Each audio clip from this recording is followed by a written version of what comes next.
Hello everyone, it's Rebecca here and today I'm bringing you a massive December book haul. I say massive because there's probably like in excess of 15 books here. Without further ado, let's just get straight into them. That was a very quick intro, but I feel like I need to emphasise that in December it was my birthday, it was also Christmas, and I received some book boxes. So I'm going to try and break it down into those sections. But we'll see how we go. First section is the book box section. So every quarter I order the Illumicrate box, which is a bright yellow quarterly subscription box shipped from the UK, and they've recently started doing themes. I can't remember what the theme is. I did do an unboxing for it, so I'll leave a link in the comments or in the cards for that. The book that I got in the Illumicrate box was Empress of All Seasons by Emiko Jean. I've just hit myself in the face. Ow.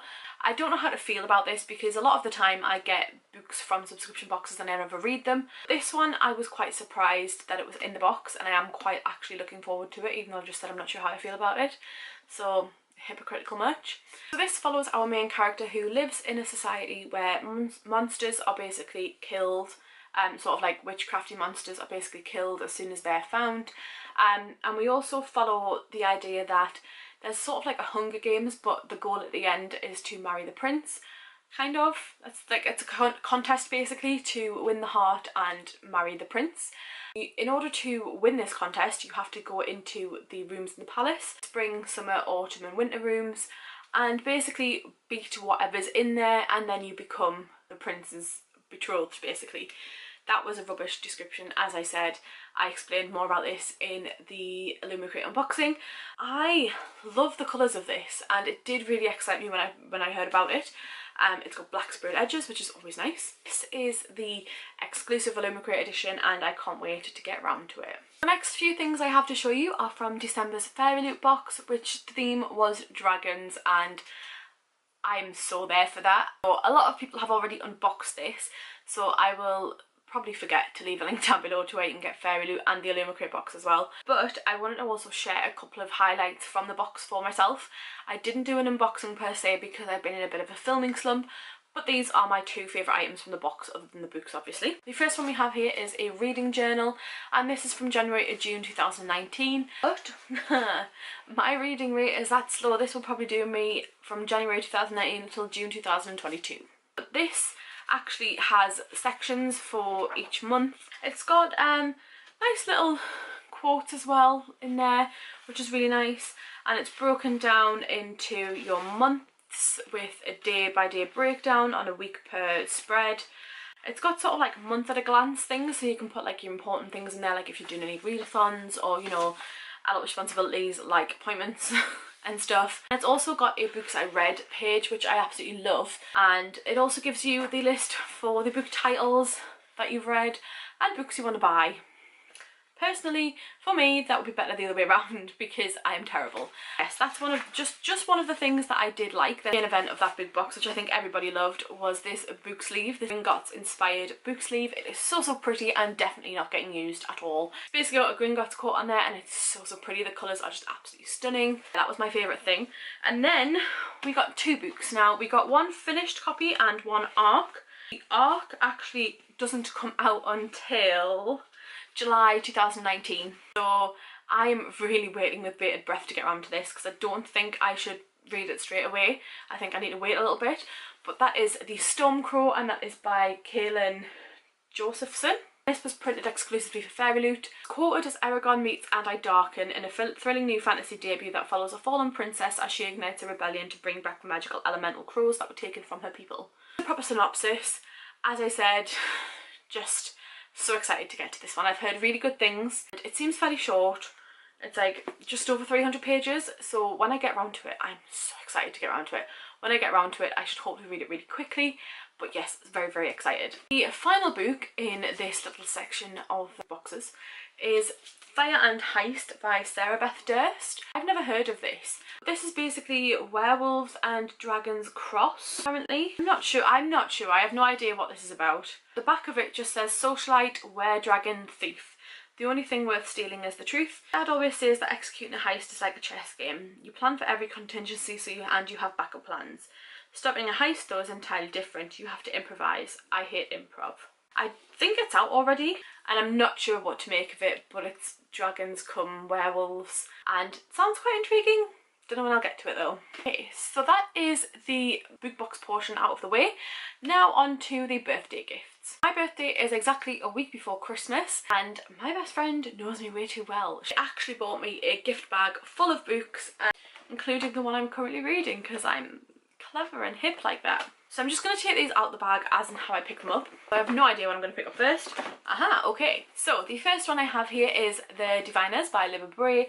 This one was something that was on my wish list. I basically gave her my wish list in the end, the Amazon wish list, and went, here's some ideas, go pick up what you want. And I also gave her a list of sequels that I wanted to read so that she had plenty to choose from. The Diviners by Libba Bray is a book that I've seen for years and wanted to read for a long time. I believe this is set in 1920s America.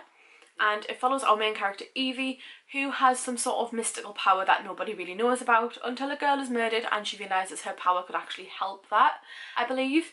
I think this is a continuing series. It's currently got several books, or just the two and a third one waiting to come out. But I'm so pleased I got this one and I cannot wait to get to it. Next one we have is Bright Yellow. Bright Yellow? What did I get? That was Bright Yellow.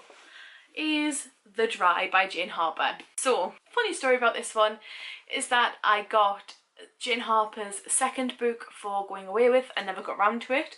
The Dry actually sounded really good anyway, so I stuck this one on my wish list too. So who really killed the Hadler family? I guess that's what this book's going to tell us. This is set in Australia and it's in the grip of the worst drought of its century, and it hasn't rained in the small country town of Kiawara for 2 years. Tensions in the community become unbearable when 3 members of the Hadler family are brutally murdered. Everyone thinks Luke Hadler, who committed suicide after slaughtering his wife and 6-year-old son, is guilty. A policeman returns to his hometown for the funeral of his childhood best friend and is unwillingly drawn into the investigation. As questions mount and suspicion spreads through the town, Falk is forced to confront the community that rejected him 20 years earlier. Because Falk and Hadler shared a secret, one which Luke's death threatens to unearth. Interesting. I'm very excited to get to this one too, and who doesn't love a good like crime mystery thriller thing? Like, I'm excited. What do we have next? The next one we have, is The Bear and the Nightingale by Catherine Arden. Yes, this one has been doing the rounds a lot on BookTube, YouTube, Goodreads, Instagram, you name a social media, it will be on there quite a lot. So it's set in northern Russia, where an elderly servant tells stories of sorcery, folklore and the Winter King to the children of the family, tales of old magic frowned upon by the church. But for the young wild Vasya, there are far more than just stories. She alone can see the house spirits that guard her home and sense the growing forces of dark magic in the woods. Interesting. So the reason that this was added to my wish list was because of the hype around it, and everybody was saying how much they loved it, and it was quite mythical and fantastical elements and just sounded really nice. So yeah, can't wait to get to that one. So the last one in here is Leviathan Wakes by James S. A. Corey. This one is the first in a series and it is a space series. So this is it utopian or dystopian? I think it's utopian. Humanity has colonised the solar system, Mars, the moon, the asteroid belt and beyond, but the stars are still out of our reach. So this follows Jim, who is an officer on an ice miner making runs from the rings of Saturn to the mining stations of the belt. When he and his crew stumble upon a derelict ship, the Scopuli, they find themselves in the possession of a secret they never wanted. A secret that someone is willing to kill for and kill on a scale of unfathomable to Jim and his crew. War is brewing in the system, and unless Jim can find out who left the ship and why. Detective Miller is looking for a girl. One girl in a system of billions, but her parents have money and money talks. When the trail leads him to the Scopuli and the rebel sympathiser Holden, he realises that this girl may hold the key to everything. They then must thread the needle between the Earth government, the Outer Planet revolutionaries and secretive corporations, and the odds are against them. But out in the belt, the rules are different, and one small ship can change the fate of the universe. This sounds really good. So I watched Becky M's channel and she mentioned this a while ago now, I think it might have been in the middle of last year, and she basically read the whole series pretty much, really enjoyed it, and I was sold. So I know that a lot of people have read this and it's a fairly popular series, and I think he's still actually writing books to this series. I have nothing else to say, I just need to read it now. The next one I have here is the one that I'm currently in the middle of reading, and that is Cress by Marissa Meyer. This is the last book out of the box that Vanessa bought me, so thank you so much Vanessa, it is very much appreciated. This is the third book in the Lunar Chronicles, following Cinder and Scarlet, and in this one we meet Cress. Now each of these books have a twist. They're fairy tale retellings, but with some sort of twist. And in Cinder, Cinder is a cyborg. In Scarlet, Scarlet is a fugitive, who's also a, yeah, she's a fugitive. I can't tell you what she is really. And Cress works for their opposition, basically. So I'm about 100 pages into it and I'm really enjoying it. It's going over so quickly though. I only started reading this one like yesterday or the day before, and in 2 sittings I've done 100 pages, which is really good for me, and I'm really gutted that I'm reading it as quickly as I am, but I'm absolutely loving it. Okay, so I also have some more books somewhere from my birthday, but I'm going to compile them in this next lot, which is Christmas. So basically I gave my in-laws books I bought for myself and said, you can gift these to me, just give me the money back kind of thing. They had no idea what to get me, which is fair enough. I'm really hard to buy for, I get that. So I got those, and I also got a book of my husband, which I knew about because I also bought that, but he was there, he knew how much I wanted it. Yes, let's get straight into those ones. First one out of these 3 is The Survivors by Kate Furnivall, and this one I picked up literally because I'd read The Betrayal and absolutely loved it. There was literally no other reason. War fiction is a weakness of mine when it comes to reading, and I absolutely adored The Betrayal, so I decided to get this one, and I also have The Liberation to read as well, so I have quite a lot of reading material by Kate Furnivall now. This one is set in Germany in 1945, and Clara and her daughter have walked for weeks to get to Groffield Displaced Persons Camp. In the cramped, dirty, dangerous conditions, they, along with 3,200 others, are the lucky ones. They've survived and will do anything to find a way back home. Clara recognised the man in the camp from her past. A deadly game of cat and mouse begins. He knows exactly what she did during the war to save her daughter. She knows his real identity. What will be the price of silence, and will either make it out of the camp alive. It sounds so good. It sounds so good. So I have my theories for this one, and I don't know a lot of people who read Kate Furnivall, so if you do, let me know in the comments down below. But I do have my suspicions, and I can't wait to get to this one too. The second one that I received is part of a series. It's one of the novels in the series that I was most anticipating, and I really wanted to get it in paperback, but the paperback I would then have to wait 18 months for, so I had to get the hardback, which is huge. But it's Lethal White by Robert Galbraith, which is the 4th Cormoran Strike novel. I absolutely love these, and yeah, there are just no words.